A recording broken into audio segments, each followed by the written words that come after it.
hydrocarbures.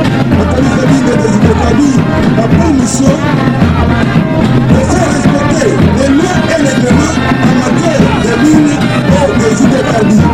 La police de mines est utilisée de faire exécuter ou de faire appliquer les lois et les règlements dans ce qui concerne dans le domaine purement des mines et des hydrocarbures. Et en passant à cette unité est dirigée par le commissaire supérieur principal ou colonel Yves Akabam FD. Il est secondaire de deux adjoints, notamment le commissaire supérieur Soidi et le commissaire supérieur Moulongo Christian. Voilà cette unité qui est en train de remettre de l'ordre dans les domaines miniers, dans toutes les carrières, dans tous les dépôts, non seulement les dépôts miniers, mais également les dépôts pétroliers ainsi que les hydrocarbures. Parmi les unités spécialisées, nous avons les groupes de protection des institutions.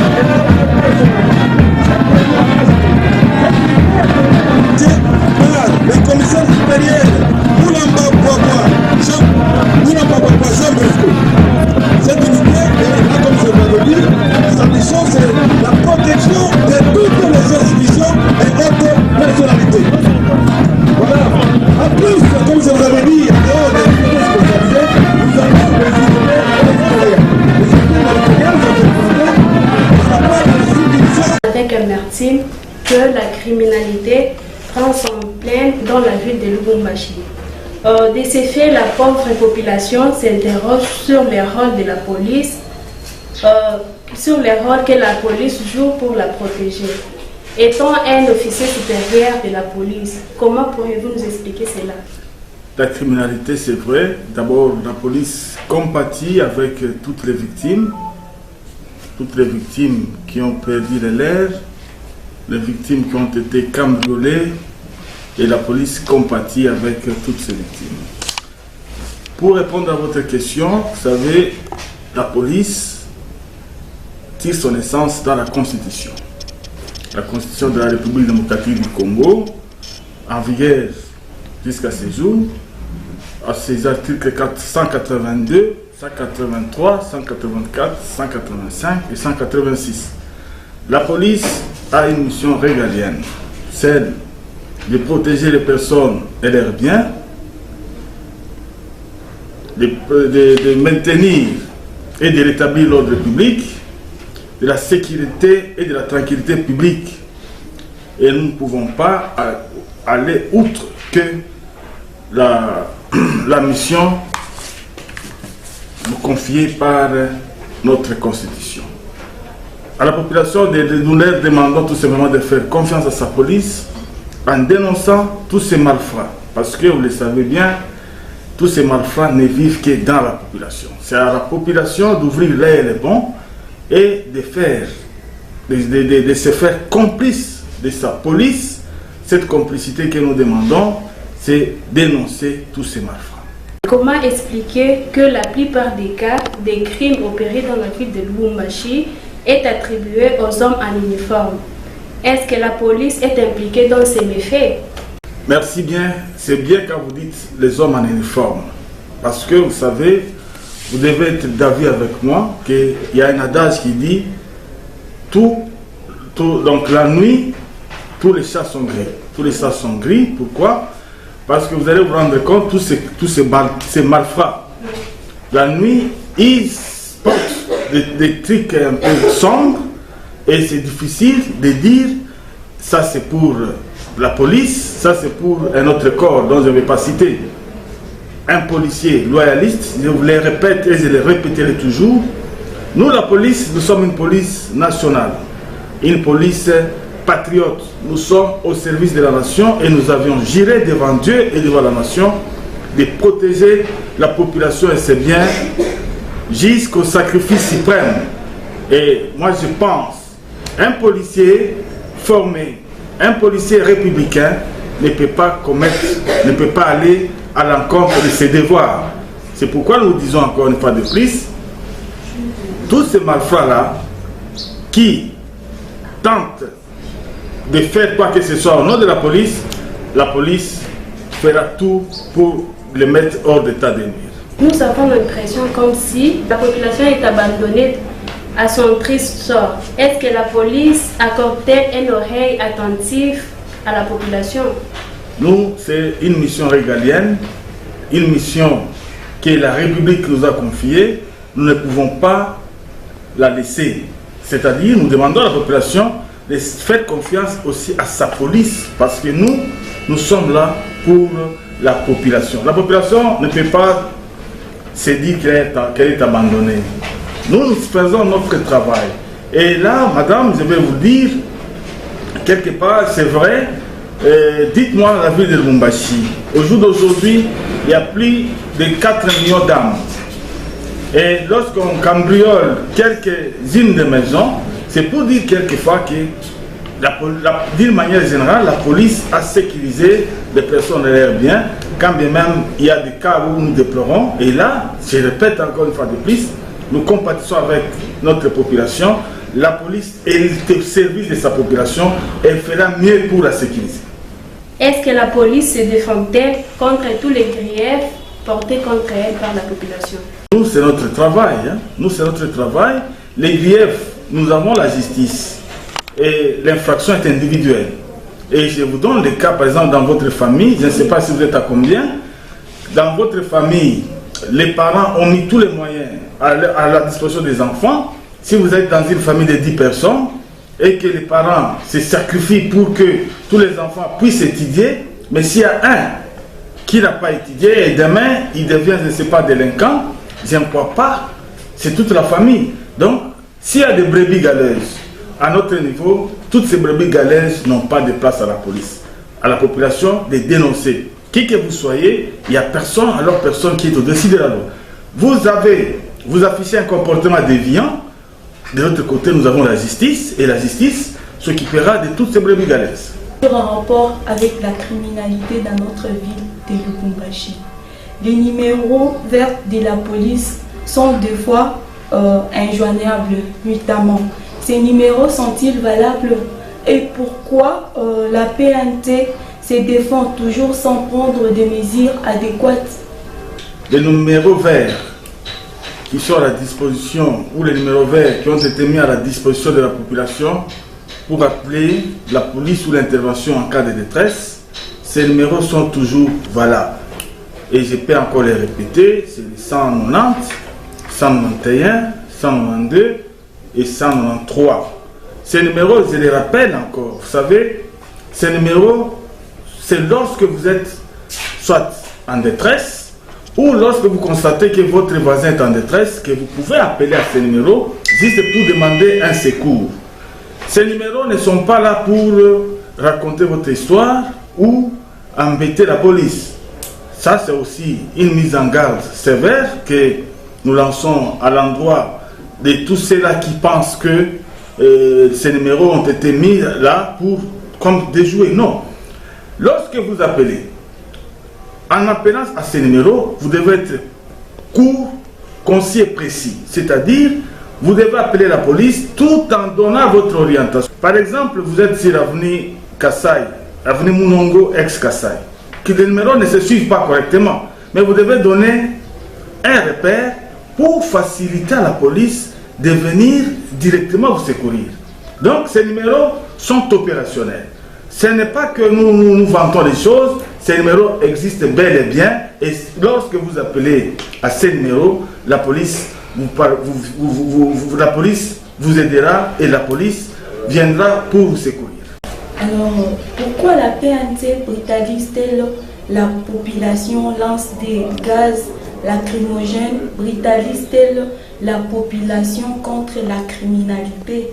Lorsque la population manifeste quelque chose, bon, là je ne peux pas entrer en détail parce que là il faudrait encore vous renvoyer dans ce que nous appelons la loi sur les manifestations publiques. Mais dès lors qu'un bon citoyen, la police, avant d'agir, lorsqu'une manifestation est autorisée, à ce moment-là, la police encadre les manifestants. Mais lorsque la manifestation n'est pas autorisée, que fait la police? La police disperse les manifestants. Mais lorsque la police vous dit, voilà, que les bons citoyens se retirent. Parce qu'il y a là, il y a la notion de la sommation. Quand est-ce que la police va faire cette sommation? La police va dire aux manifestants, halte, pourquoi? Peut-être en manifestant, il y a les enfants de la rue, les celles qui peuvent en profiter, qui n'ont même pas la même intention que vous, les manifestants. Ils peuvent s'attaquer à des biens des paisibles populations, raison pour laquelle la police va repousser les manifestants. Mais lorsque on vous demande que les bons citoyens se retirent, on fera l'usage de la force. Mais un bon citoyen, qu'est-ce qu'il fait? Il doit rentrer.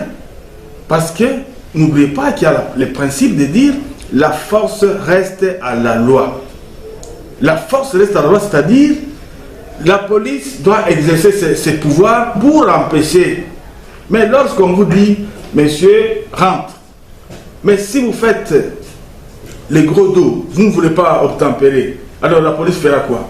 Ce n'est pas la brutalité. La police exercera le principe qu'on appelle la force reste à la loi. Il y aurait certains agents de la police qui coopéreraient avec des cambrioleurs. Est-ce que la police pense-t-elle que tous ces agents sont modèles? À la police, nous n'avons pas besoin de ceux-là qui iront à l'encontre de la loi. Et nous avions dit, à la police, nous avions juré, nous avions prêté serment devant Dieu et devant la nation de protéger les personnes et leurs biens. S'il y aurait des brebis galaises dans la police, ils n'ont pas de place dans la police parce que nous sommes une police nationaliste. Que peut faire la police pour sauver son image, devenir paix reluisante auprès de la population? Quand bien même, il y a le principe de redevabilité. La redevabilité, c'est-à-dire que la police doit rendre compte à la population de toutes ses activités. C'est ce que nous sommes en train de faire, mais la police, nous n'avons pas besoin de publicité. Nous n'avons pas besoin de publicité pour dire, voilà, à chaque moment, on doit faire ceci. Non, il n'y a pas de concurrence. Il n'y a pas de concurrence parce que nous accomplissons les missions de la Constitution, les missions constitutionnelles. C'est l'État congolais, à travers les législateurs, ils nous ont confié cette mission à la police. Donc, pour dire l'image, c'est par rapport à la population aussi. Dites-moi, on a cambriolé des maisons. La police arrive sur les lieux au lieu que la population facilite à la police de faire des enquêtes. Mais la population brille. Qu'est-ce que je dis? Tout instrument qui pouvait concourir aux enquêtes.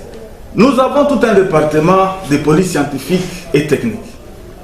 Le rôle de ce département, c'est quoi? C'est lorsqu'il y a un cambriolage, quelque part, ce département de la police va faire une descente et va prendre les empreintes et on amène au laboratoire, on va définir, on va enquêter et on trouvera facilement les auteurs. Mais qu'est-ce que nous nous rendons compte? À chaque fois qu'il y a cambriolage, la population contre sa propre police. Alors là, nous en appelons à la conscience de toute la population parce que je sais que ce n'est pas la vraie population qui commet des actes pareils. C'est toujours les mêmes bandits qui sont instrumentalisés et qui instrumentalisent la même population à être contre sa propre police. Donc c'est un message que nous lançons à toute la population de coopérer avec la police, de faire confiance à sa police. C'est votre police, il n'y en a pas une autre. Même, vous pouvez aller n'importe où, la police reste la police, elle est là pour vous sécuriser. La police mène-t-elle correctement des enquêtes sur terrain pour épargner la population contre la criminalité? Et vous savez, d'abord le commissaire provincial, le général Louis-Egon Karawa, quand il a pris ses fonctions, il avait vraiment souligné quelque chose. C'est l'éthique et déontologie d'un officier, d'un agent de police. C'est nous d'abord, nous mettons de l'ordre. Qui doit faire quoi, quand, comment et où? Parce que la police est une structure hiérarchisée et bien structurée. Alors, nous avons différents départements, chacun doit jouer correctement son rôle. À cette question, nous jouons correctement notre rôle comme je vous avais dit, il y a des obstacles. Les obstacles tels que lorsqu'il y a cambriolage, la population efface toutes les traces et là il y a difficile.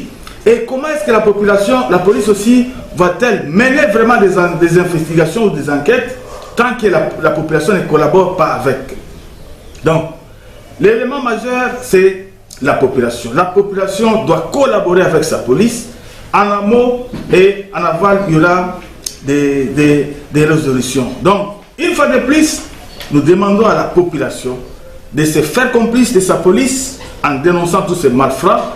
Même lorsque nous faisons, je reviens encore au numéro auquel que la population doit appeler lorsqu'elle est en détresse. N'appelez pas seulement lorsque vous êtes en détresse, mais vous devez appeler aussi en donnant des informations fiables à la police. Par exemple, dans telle avenue, dans tel endroit, il y a des personnes suspectes. Et à ce moment-là, la police va jouer vite. Au lieu que les cambrioleurs viennent vous agresser, mais en aval, en amont plutôt, la police va récupérer ces malfrats et vous les présenter. Qu'est-ce qui freine réellement la police à remplir sa mission, car la population en souffre vraiment? Je crois qu'il y a plusieurs facteurs qui entrent en jeu, mais là, nous voulons juste rassurer la population que nous sommes là. Et je me répète, nous avions juré devant Dieu et devant la nation de vous protéger pour la population. Donc, à la population, ayez confiance à votre police. Quant à nous, nous allons multiplier beaucoup d'efforts pour que nous puissions vous sécuriser, car il n'y a pas notre mission que celle-là, de vous protéger et de vous sécuriser. Nous avons un peu remarqué dans la ville de Lubumbashi que vos équipes d'intervention arrivent toujours en retard. Et malgré les appels de la population, ces équipes, la population en détresse, pourtant chaque commune est dotée de véhicules qui sont là pour sécuriser un peu, pour commencer à contrôler un peu chaque commune de Lubumbashi. Et nous remarquons que cela est un signe un peu de l'abandon total de la population. Est-ce que vous, là, dans votre parcelle, avez-vous des numéros de tous les voisins, de gauche, de droite, de derrière et d'à côté? Ça, c'est une exception. C'est une exception parce que il y a des gens qui vivent dans une même parcelle, mais les voisins directs d'une même parcelle, ils n'ont pas les numéros de l'autre. Et que dit de son voisin d'à gauche à droite? Maintenant, quand vous dites la police intervient en retard, c'est lorsque il y a plusieurs facteurs. D'abord, lorsque vous appelez aussi la police en retard. Dites-moi le cas d'hier. On attaque, les bandits sont introduits dans la parcelle à 1h45. Mais on a appelé la police à 2h. Donc 15 minutes de retard d'abord. Et quand la police arrive, vous pensez que la police peut venir avant? Parce que les cambrioleurs ont commencé leur sale besogne à 1h45 et vous appelez à 2h du matin. Maintenant, quand la police arrive, vous pensez que la police arrivera avant? Donc, c'est à la population. C'est vrai, nous compatissons encore une fois de plus à toutes les victimes. Lorsque votre voisin est en détresse, c'est vous qui êtes tout près de la voisine ou du voisin, d'appeler la police à l'avance et de donner l'orientation exacte, de donner les repères, et la police agira aussi dans le temps. Donc la question que la police est arrivée en retard, ça relève de la peine. Lorsque vous appelez avant, je vous assure, l'intervention arrivera dans les délais. Partant de votre réponse que vous venez de répondre maintenant, il y a une question qui me vient en tête, et que la population, souvent la population, nous appelons à temps, mais la police arrive toujours en retard, bien que nous appelons toujours à temps l'équipe d'intervention, que non, dans tel quartier, tel numéro, et à ça, mais la police arrive toujours en retard, malgré ça. Lorsque vous appelez avant, la police aussi arrivera dans les délais. Le deuxième facteur, vous pouvez appeler avant. Mais dès lors que vous n'avez pas donné la localisation, quelqu'un qui appelle, voilà, nous sommes sur l'avenue circulaire. Avenue circulaire, quel est le repère? C'est là aussi il y a des problèmes.